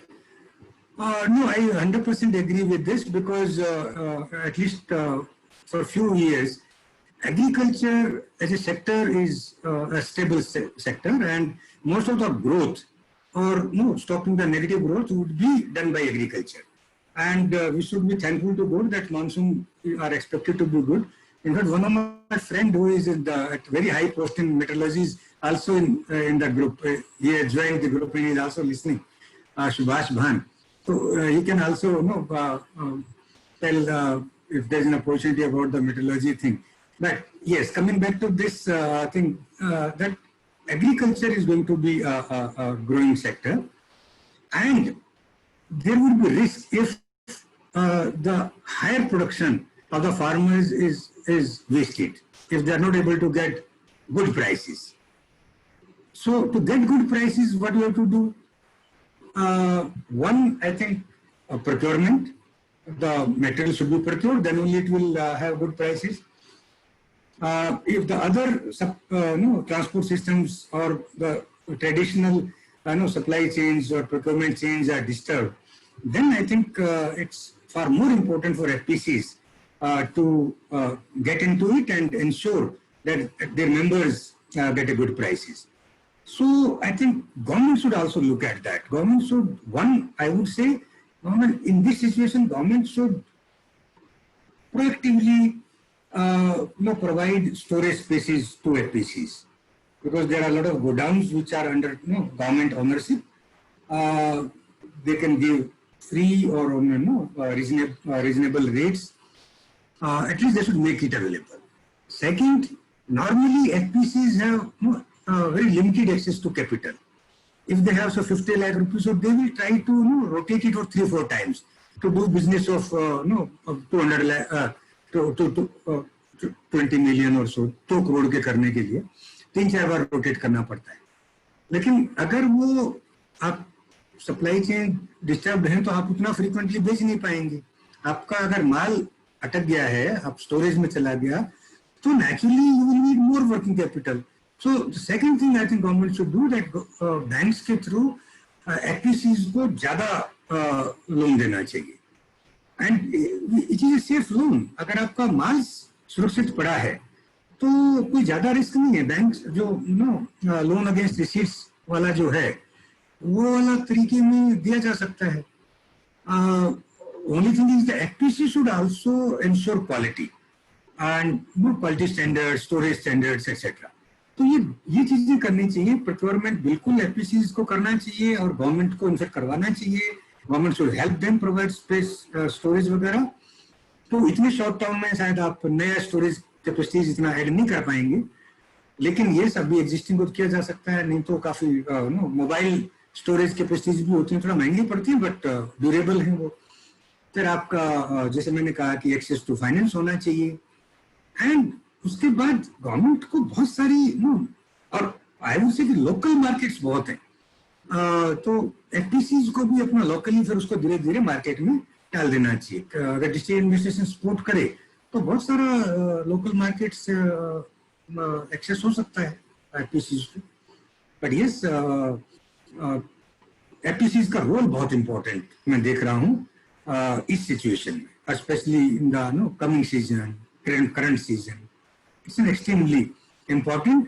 और भी तरीके से कि अगर अच्छा नहीं कर पाए तो लोगों का फेथ भी कम हो सकता है, रिस्क भी है.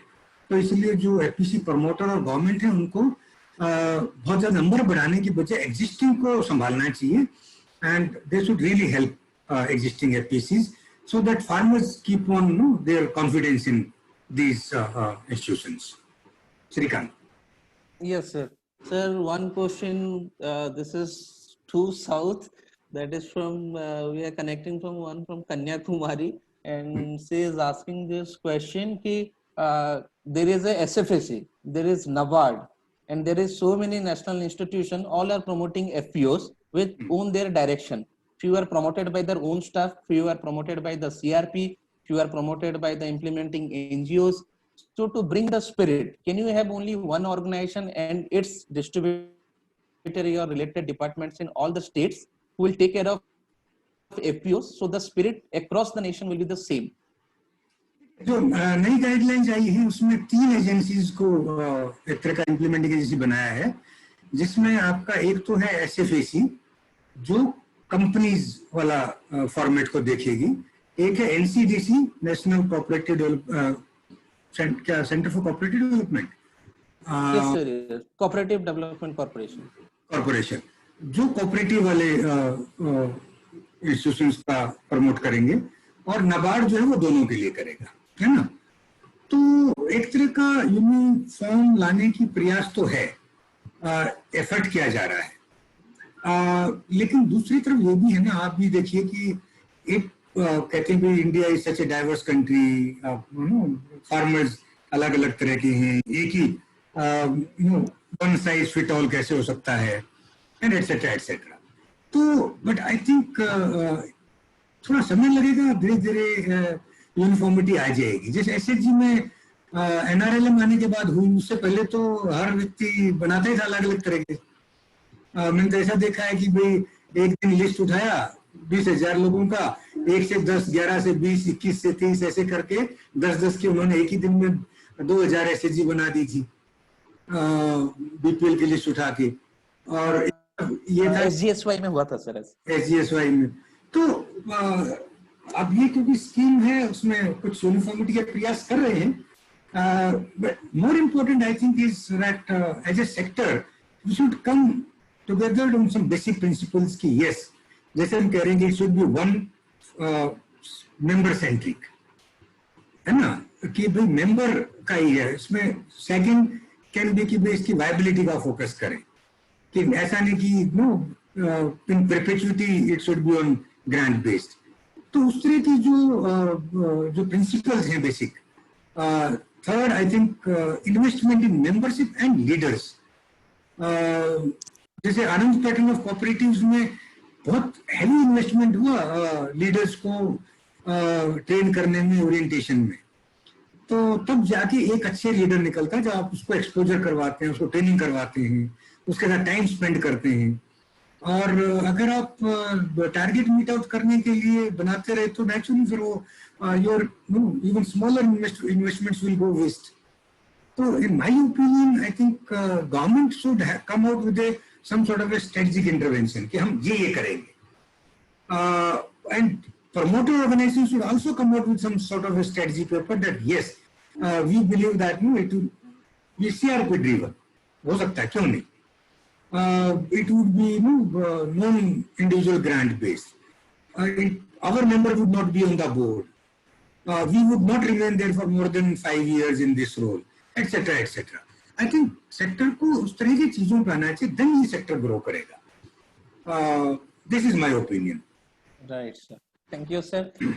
तो इसी के साथ हम क्वेश्चन क्लोज कर रहे हैं सर, बट एक स्मॉल रिक्वेस्ट है, as you mentioned one of your friend in meteorological department is also in line, still there, Subhash। हाँ नहीं I am able to see him, Subhash Chandra Bhan। हाँ, so I just के लिए आप एक minute के लिए पूछेंगे क्या? Yes, there are few questions that we received कि any good news for this year's rain and the harvest production from few of the professional, as you mentioned, so they are curious, so may I request you you can request him if is no is willing. yes Subhash sir, good morning sir, Shrikant here. Good morning. Good morning. So you good have morning been all this sir. session, और so thank you for मुझे that. आपका सवाल मिला, और इस साल का monsoon के बारे में मैं ज्यादा हिंदी में बोलूं तो अच्छा रहेगा मेरे हाँ ख्याल सर, हिंदी में better sir, Hindi. Thank you. तो इस साल का जो मॉनसून का भविष्यवाणी है वो सामान्य या सामान्य से थोड़ा सा ऊपर की तरफ मॉनसून रहने की संभावना है। और Very अभी good. तक का आप परफॉर्मेंस देखें, आप आज 17-18 जुलाई तक का जो स्टैटिस्टिक्स अवेलेबल है, देश में सामान्य से अधिक बरसात अभी तक हुई है। और जो ओवरऑल हेल्थ है मॉनसून का, वो पूरे देश में बहुत अच्छा है। मॉनसून डिस्ट्रीब्यूशन भी अभी तक बहुत अनइवन नहीं है। कुछ उत्तर पश्चिम भारत के कुछ हिस्सों में थोड़ी सी सामान्य से कम बरसात हुई है, और वहां विशेष तौर पर अगर पंजाब हरियाणा देखे तो क्योंकि सिंचाई के साधन उपलब्ध हैं, तो कृषि पे अभी तक कोई बहुत अधिक बुरा प्रभाव नहीं है। और थोड़ा बहुत जो मुझे डेटा का एक्सेस है, इस बार अभी तक का जो बुआई हुई है, पिछले सालों की इसी तारीख तक की बुआई को अगर देखें तो इस बार ज्यादा हुई। तो कृषि जो सीजन है खरीफ का, उसकी बहुत अच्छी शुरुआत है। और मॉनसून का जो अभी बचा हुआ सीजन है, उसमें अच्छी बरसात की संभावना है। तो एक पार्ट तो है ये।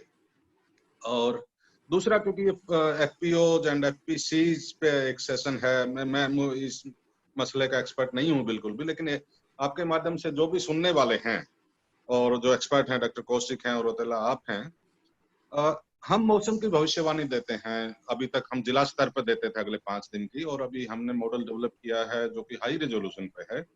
ब्लॉक स्तर की भी जानकारी अगले 5 दिन के लिए कैसा मौसम रहेगा, खासतौर पर बरसात कैसी होगी, हवाएं कैसी होंगी, तापमान कैसे होंगे।